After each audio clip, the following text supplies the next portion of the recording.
hospitality industry is at last able to get back to business, at least in some respects. Ramaphosa announcing the easing of lockdown regulations in order to allow for restaurants, bars and taverns to operate on Saturday. Johannesburg's Melville strip is known for its many bars and restaurants. Business owners there are now hoping to start recovering some of the losses that they suffered in the past 5 months. Fabio Di Cosmo is the owner of Love Me So Ramen bar in Melville. He joins us now via Skype in Johannesburg. Fabio, thanks very much for your time and welcome to the AM Report. As a start, let's take stock of what your experience has been like during the lockdown period. I understand there were attempts to open at first, but you found soon enough that this wasn't worth your while. Yes, that's correct. We opened up at level 4 for deliveries, and then we opened up again when we could have sit-down customers. Both times we felt just wasn't doing the right amount of turnover to justify staying open. And I think as a long-term strategy, we chose to consolidate and remain closed. Our strategy was always then to reopen in spring, so it's good news to get the level 2 notifications. And we're optimistic that with warmer weather and better airflow, with open doors and that kind of thing in the restaurant, we will have people feeling a lot safer and also people feeling healthier and more inclined to go out. Third time is a charm, people might say.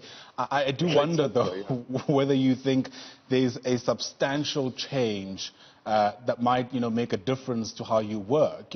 We are entering into a very different reality when lockdown level 2 comes into effect. What does that mean for you? Well, I think, restaurants always had fantastic hygiene in place. So it wasn't too much of an adjustment for us. I think public perception is still a little bit open-ended, and we'll have to see how that pans out. So I think working in those environments hasn't been too much of a change. I think it's just the dynamics between the customers that we need to see how it develops. You speak about public perception. In fact, Melville has taken a bit of a reputational knock since the beginning of the year, given that shooting that took place. I wonder how much of an added complexity this is going to have on your business. I mean, take us through the experience you had even before the lockdown came into effect in the wake of something like that shooting. Yeah, of course, it had a massive impact on the businesses on the strip, and it wasn't good for Melville's image. But I do think as an area, it's shown its resilience over the years as being a vibrant social kind of hub. And we look forward to it getting back there. Absolutely.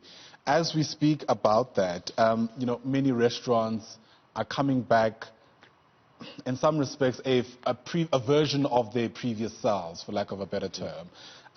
Help us take stock of, ways through which you've been forced to change, especially considering that some restaurateurs had to downscale, really work differently around the offerings they have to make. Have you made any of those considerations for your own business? Oh, absolutely. We've looked at the business on every single level, financial to staffing to the offering that we have. And we've made minor adjustments on some, and we've made kind of some significant adjustments on others. I think we will adjust our menu.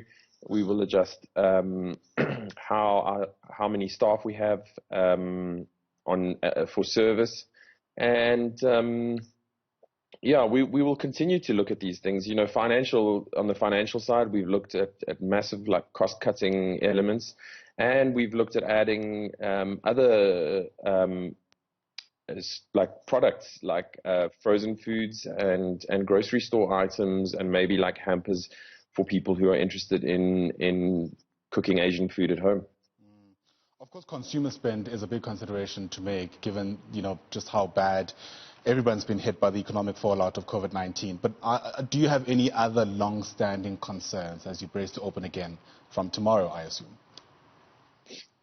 We will be opening on the 3rd of September. That was always our strategy, and I think consumer spending is the biggest one. taking my own personal experience into account, I've reduced my spending in restaurants and social circumstances.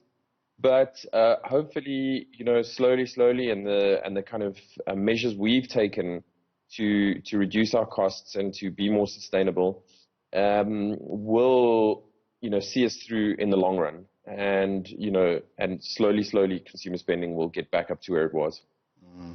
The reality, of course, is that you are amongst the very lucky few who, it appears, were able to survive the worst of the COVID-19 pandemic, at least economically speaking. This means you're also getting into a very different market where there are fewer options for people who will be going to restaurants. Are you in any way planning to optimize on that at the very least, to try and make sort of ground on, to make back all the lost ground that you've had to experience over the past few weeks?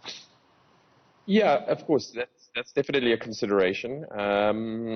But I don't think we can pretend to know too much about how the next few months will look. So our strategy is to keep serving quality food, to keep our service at a high standard, to obviously maintain and improve our hygiene levels, and to really push our marketing. So the rest is not much else we can control other than that. So we will do our best to kind of give a great service and a great product to the Melville and extended community. Absolutely, and I guess all that's left for us is to wish you all the very best. Thanks very much for your time and for helping understand, I guess, the complexities of being a restaurateur during these times.